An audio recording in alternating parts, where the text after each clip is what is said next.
Welcome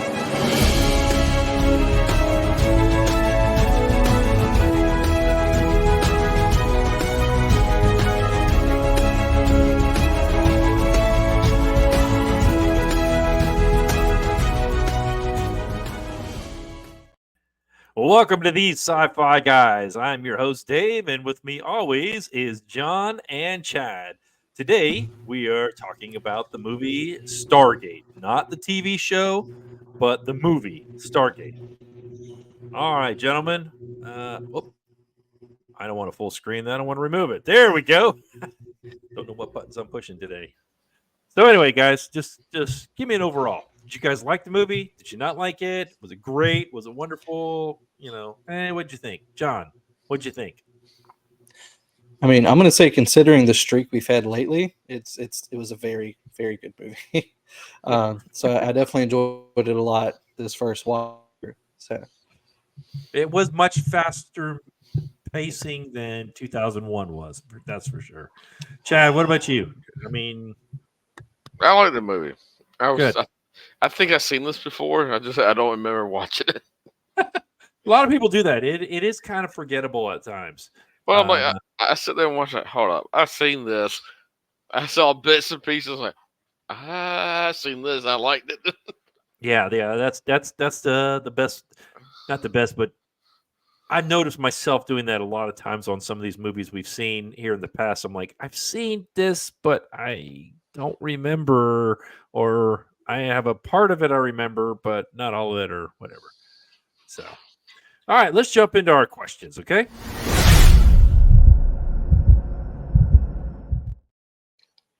All right, let's go with the first question. First question is, if the Stargate was real, and this was a portal to another planets or other planets, could be, just to at least to another planet, would you travel through it? Let's start with Chad. Chad, would you travel through it? Not knowing what's on the other side, but would you do it? Or even if you didn't know what was on the other side, That's a good question. I mean, the curiosity in every human being, I would say yes. But I can see, like, not the uncertainty, not knowing, hey, I'm going to a planet you can't breathe on. We don't. So you either die or you go to another, like they did, go into another Egypt type site where you.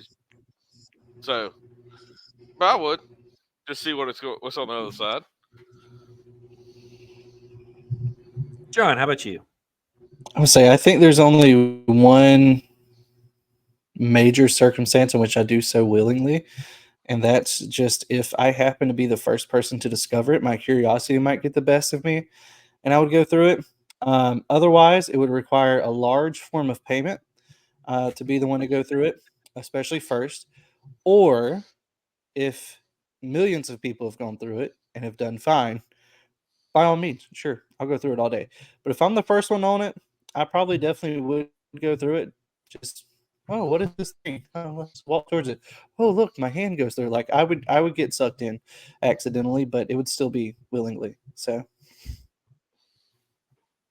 I think for myself, I would, just because my curiosity would get the better of me. And it's like, what's on the other side? Especially if someone went through and then they disappeared, and then we were able to then they were able to call back on a radio and say, yeah, we're here, we're okay, or whatever. But I think I would, just to see what's out there. I'm too much of a science fiction nerd, and knowing. Let me rephrase that: not knowing what I know, but living the life I've lived, and seeing the things I've seen. I mean, I would just love to see another world that didn't look like the desert, but of course this one did. So, okay, question number 2, and we're going to get a little deeper on some of these. Do you think the world would be accepting to knowing about the Stargate? Just the knowledge of it, knowing, hey, we're not alone in this universe. There are other people out there. There's other races out there, and we have a way to get and see and meet these other people. So, John, let's start with you. I think it would definitely hit the modern social media era of things, the going viral. I think the world would be accepting because of that. I don't necessarily think it would start off as an accepting of boundaries in the universe, because right now we think we're the only things out there. And like, even if people believe that other things are out there, to have concrete proof is a whole other thing.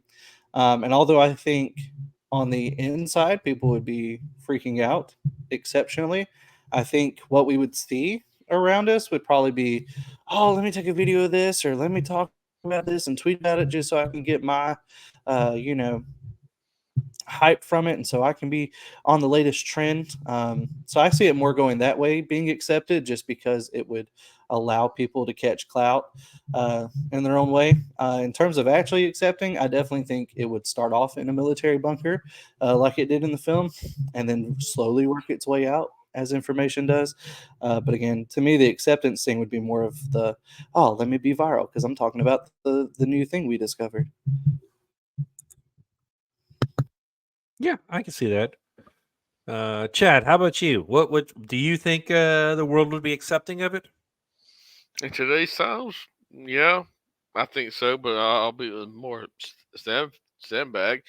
Or on the other hand, you might have somebody do what Kurt Russell's going to do, just blow it up right when you enter in. Go, hey, get us back. I'm staying behind. I'm blowing this up. Okay. I can see both sides. I can't, and I'm like you. I can see both sides. However, I think with today, in today's society, with today's social media, with how Hmm. all the information that's out there, heck, we've got AIs doing stuff now that blows your mind away. I think people would think it was fake. I don't think people will actually think it's real unless they went through it. I That's a honestly good think point too. that people would be Yeah. like, it's not real.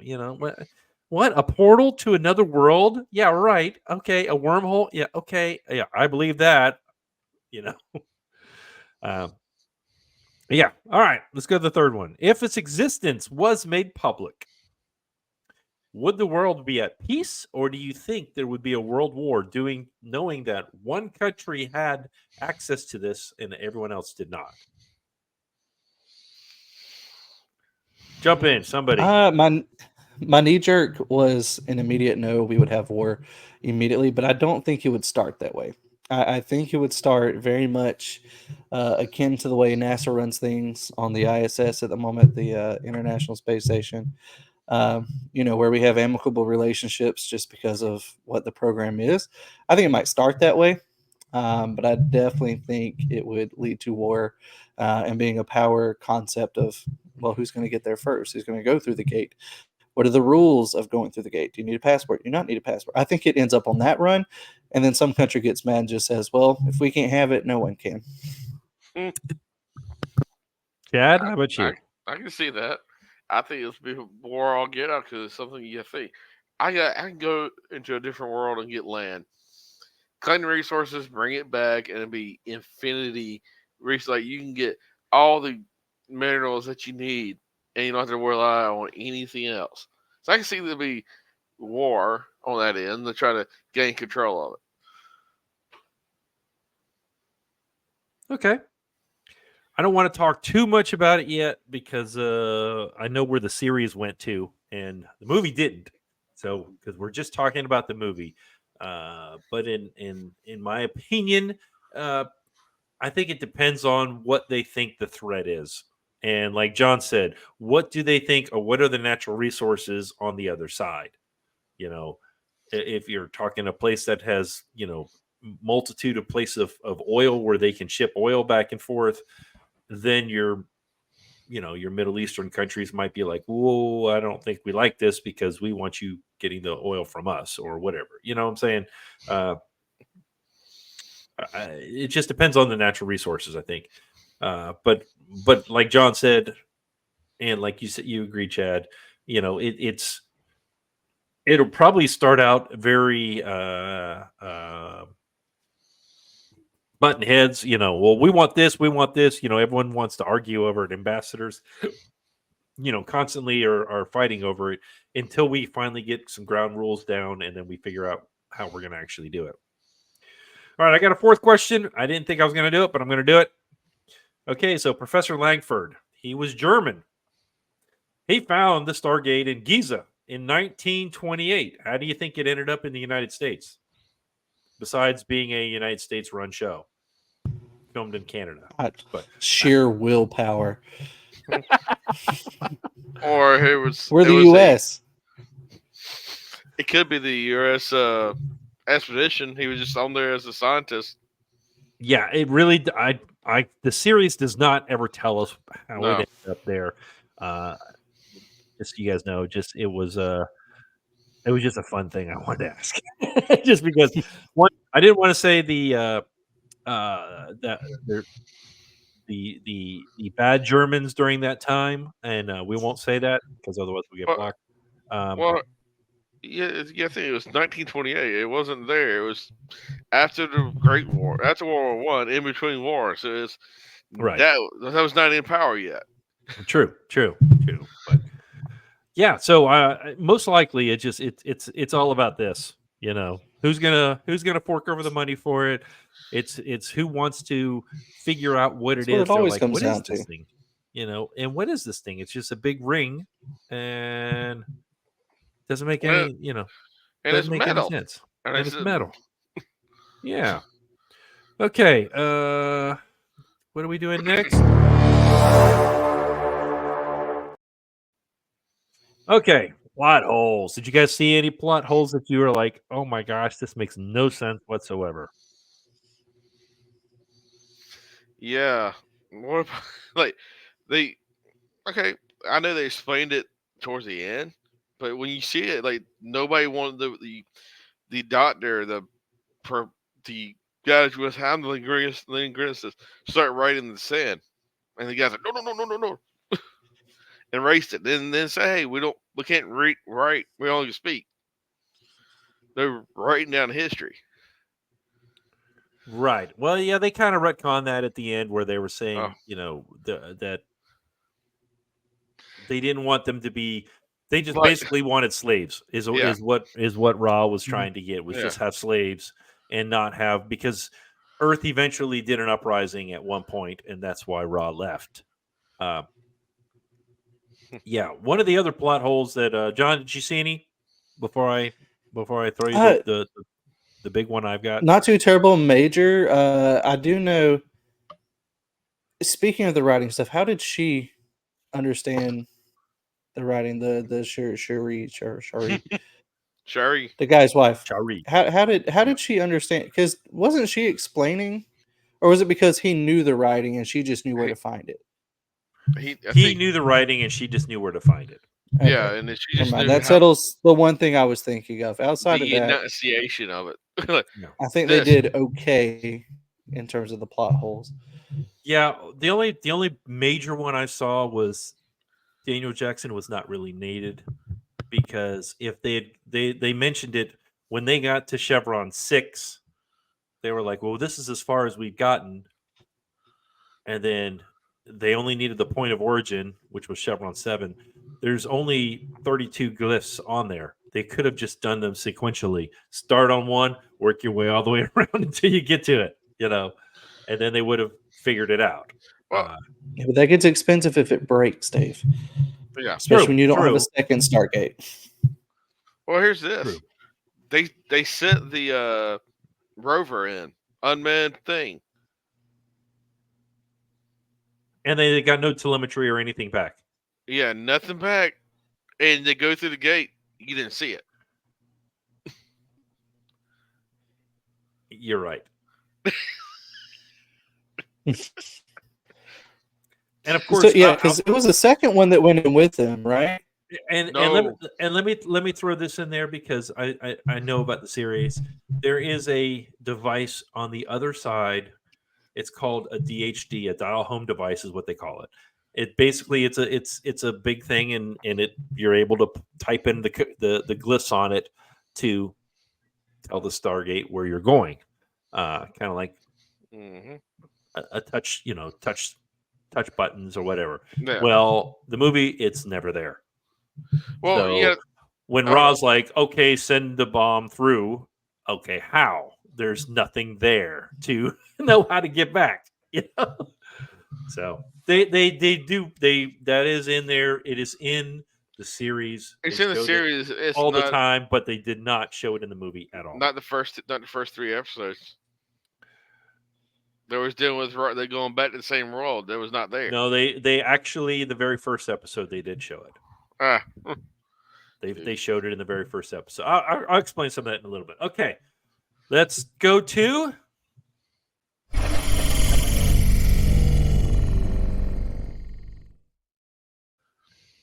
Okay, I am not going to say anything on this part of it because I know where the series goes and what happens. I mean, this was a series. All right, just throw this out there. It went on for 10 seasons. For to a long time. It spurned on the movie spurned on 1, 2, 3, 4, 5 sequels. So if you're counting the comics, I mean the cartoon is 5. If you're counting the comics, which I have some of them, 6. So it did a lot of stuff, and of course, each one has their own unique stuff and dumb stuff and good stuff. So we're talking about the movie itself, and I'm not going to say anything because I know where the series goes, and I would just basically kind of go towards that instead of having to retcon a lot of stuff later on. They just fix it in the first place. So, John, how about you? What would you do, fix or improve Stargate the movie? Genuinely, there's not a whole terrible lot. The major things I could think of would just be not full genre swaps, like still be sci-fi. I can see where you can make it comedic, where somebody just stumbles upon the gate and falls through, that sort of idea. But I don't really like that idea. The other major thing I would do is, and again, this is assuming cinematic only, and that the television universe behind this does not exist. I might have ended the movie where, as they walk back through the Stargate, they don't end up back on Earth. Maybe they end up somewhere else, and you get some kind of multiverse theory. But then you could just pop right into a second movie. Those are the things I might realistically do. Overall, considering when the film was made and the effects and stuff they used for the time it was made, I mean, overall, it was still really decent film. So there's not a whole lot I would really fix or improve. Good. Okay, Chad, how about you? yeah, about the same. There's nothing that really fits because it's moved fast. So you don't need to take nothing out. Yeah, or like I agree with John, like just going through the Stargate and they end up in a different world. Just cut there and then Okay, that'd be pretty interesting, something different. All right, so now let's go to, as I said, I'm not saying anything because I got some stuff to say at the end. We're going to go to our.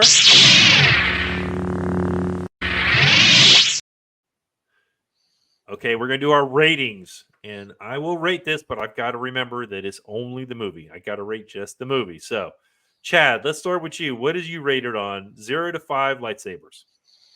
if I'll watch this again. So I'll go to 4.5. Oh, that's very good. Very high praise. All right. John, how about you? I mean, I'm along those same lines. It's not quite a 5 to me, just because there are subtle things. I mean, we can talk cinematography and all that, but story, overall entertainment value, I give it a solid 4. Very good. 4. Okay. And myself, I would also give it a 4. I really like where they. It's funny when the movie came out because it came out in 1994. 4. And it was a box office. It was not a box office hit at all. However, in Australia and in Europe, it was a huge success. Very, very big overseas. And so that's one reason why, they didn't want to do another movie. MGM did not. And they were like, well, let's do a limited series and let's do it on Showtime. I thought it was Something Cinemax. small. It was Showtime. I was wrong. I went back and looked at it. It was Showtime. Yeah, I think I said in another pod. I think on our crossover I said it was Cinemax, but I was wrong. It was Showtime. Okay, so all right, the Stargate. let's tell you where the series goes. Since you guys already did your ratings, you guys already talked about what you would fix if you would fix it. So, okay. So in the movie, we have Kurt Russell, all right, and James, what's his name, Spader or Spades? I forget. Spader, right? Spader. James Spader. Yes. All right. So you have Kurt Russell was Colonel Jack O'Neill, and then James Spader was Daniel Jackson. Well, those characters do come back in the series. All right. However, they are now played by Michael Shanks as Daniel Jackson and Richard Dean Anderson, aka MacGyver, was Yeah, they didn't keep the same actors. I'm like, yeah, because you couldn't afford Kurt Russell. Kurt Russell was just too expensive Yeah. for a TV series. And Yeah, but we could have done better than this. no, they don't. okay, well, if you start to watch the series, you will learn to love the characters. Even Oh. Shanks, even Michael Shanks. It's funny. I've heard another podcast. They like Michael Shanks does Shanksy stuff, because sometimes he gets into his own acting where rather than being Daniel Jackson, he plays Michael Shanks. It's pretty funny. But for the most part, they did a really good job picking the entire team. Okay. I'll so- trust it. Richard Dean Anderson added a lot of lightheartedness to it. And there was some episodes that were very, very serious, especially when it talked about his son, who killed himself with his gun. That doesn't ever go away, but it's kind of what drives Jack to what he's doing. Sharae, she's gone, or let me rephrase that: the actress is gone. She did not come back for the series. It's funny. There was another actress that ends up becoming Sharae, and Michael Shanks was actually married to her at the time. So it worked out perfect. Well, anyway, she ended up getting implanted by a Gould and left. And so that's why he decided to leave Abydos and join the team. Let me throw this out there. There was two other characters. The old man, the guy that was bald, him and Skara, both of them show up in the series several times. I know the kid does. That's the kid. Skara is the kid. Yeah.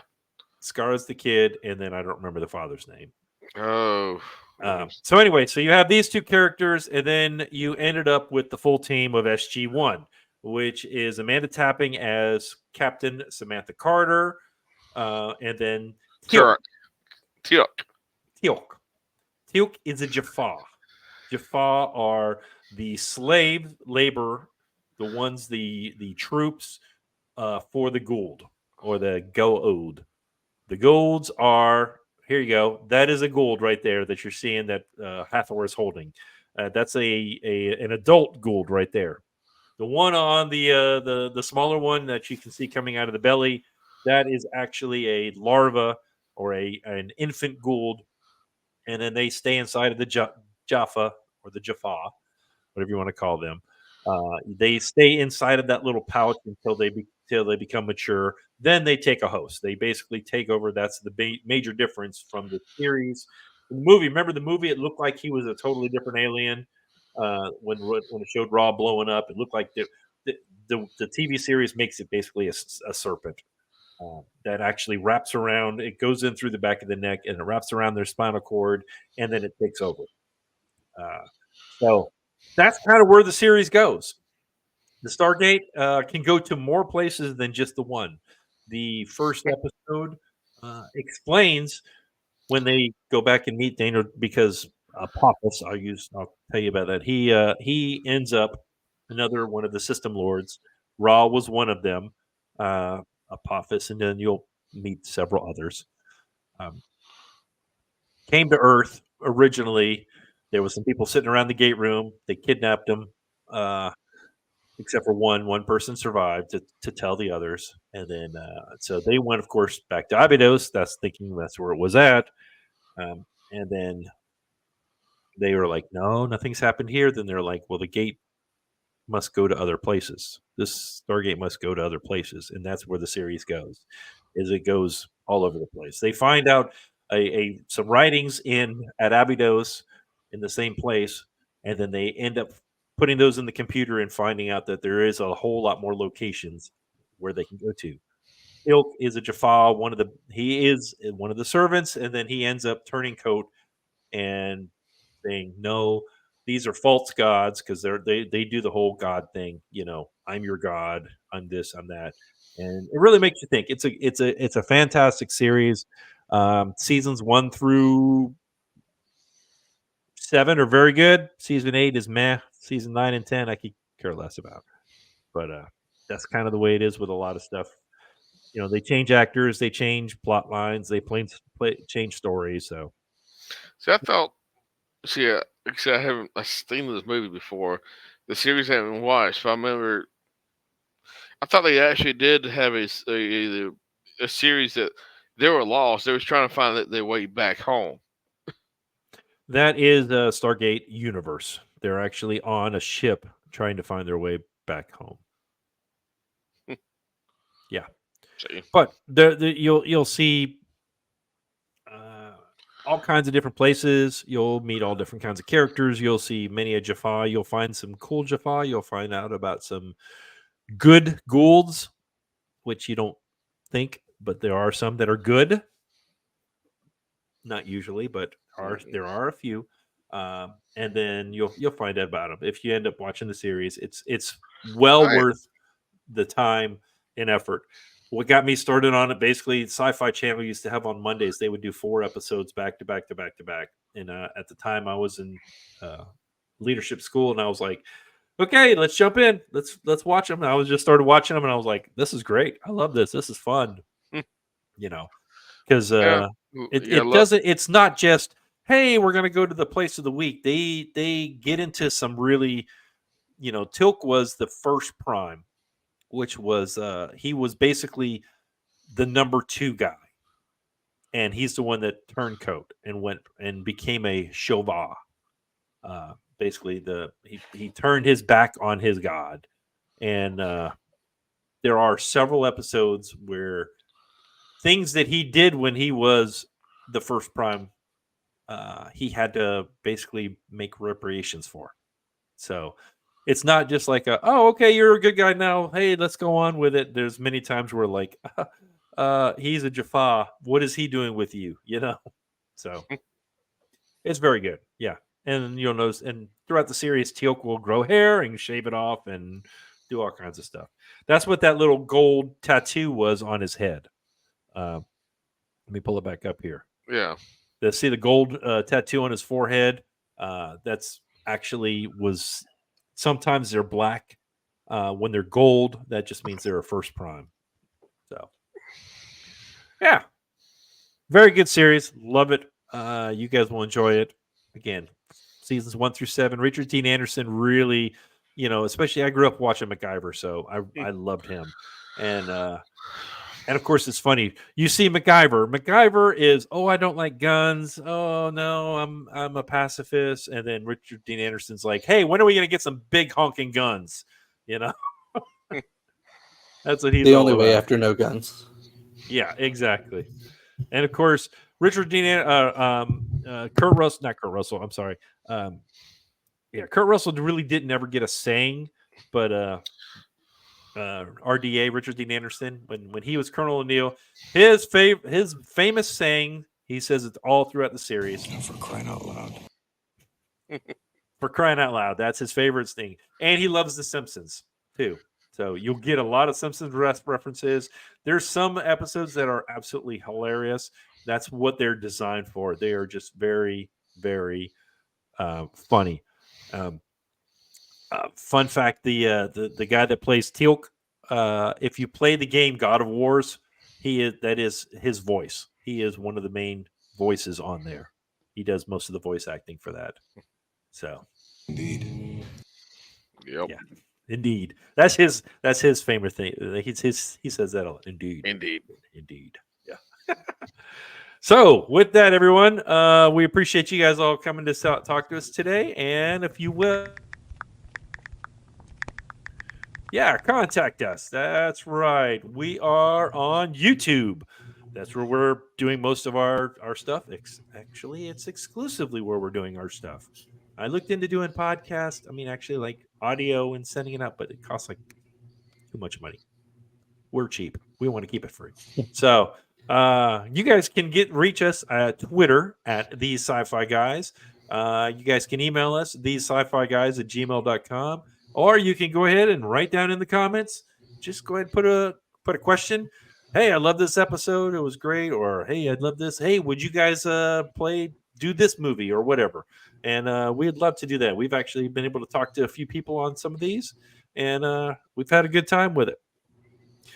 All right, guys. Closing thoughts. You guys got anything about this movie? About SG-1? No? Yes, no, maybe? No.